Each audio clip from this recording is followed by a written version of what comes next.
Forgive the delay. We have visited every region and confirmed the presence of Ascians throughout the realm.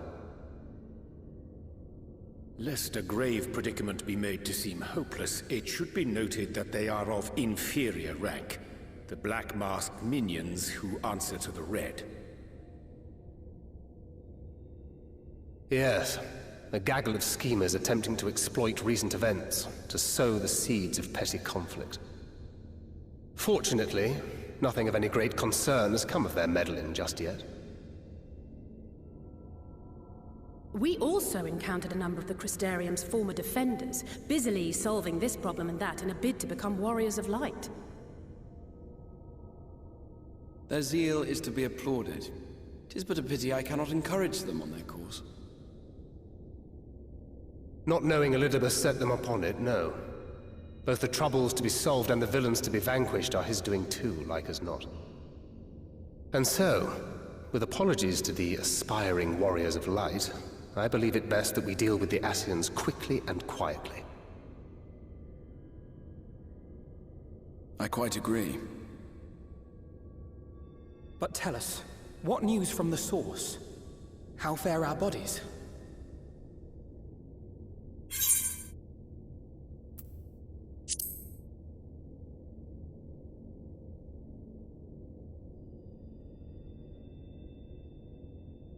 Oh dear. Then we must redouble our efforts. Not that we've ever stinted in that regard. This would seem an appropriate moment to ask about the spirit vessel. Tell me you've made some progress. We have, as it happens. One moment.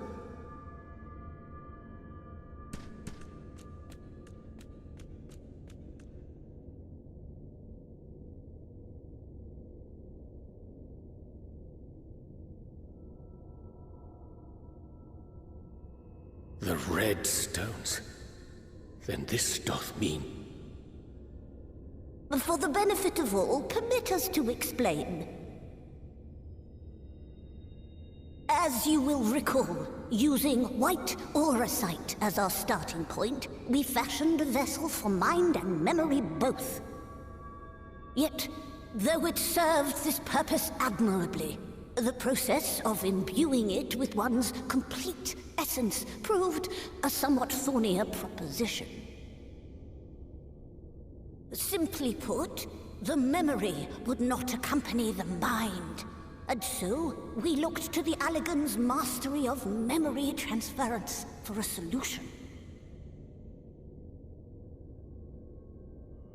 This approach was not without its own complications, however, relying as it does upon blood, which inanimate objects notably do not possess. We duly explored methods of suffusing the vessel with drops of the aforementioned. Alas, our painstaking experimentation succeeded only in making me feel faint, and singularly failed to imbue the crystal with the necessary properties. It was then that an idea occurred to me, namely that we might fuse the vessel not with normal blood, but with my crystallized essence.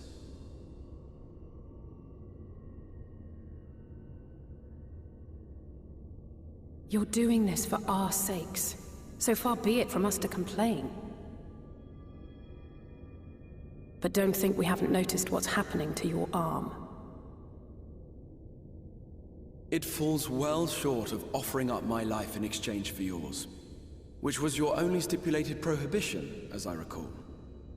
And it is but a small price to pay for delivering you home. Assuming it works. We shall soon know if this grisly addition will serve as a suitable conduit for the subject's memory. Though not soon enough to warrant your waiting. The test is like to take a while. Let us be off then. We have Ascians to attend to, among other things. Forgive me, but I count 6 vessels, and there are only 5 of us. One is for testing purposes. I will personally use it to see whether the crystal functions as it should. And if it does, wouldn't that mean that your soul could also return to the Source?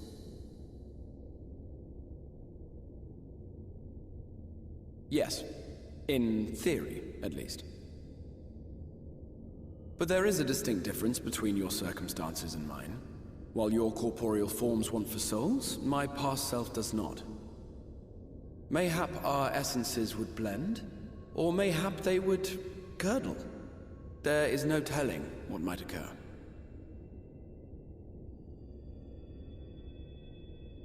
And you'd be willing to take that risk? I would. I see.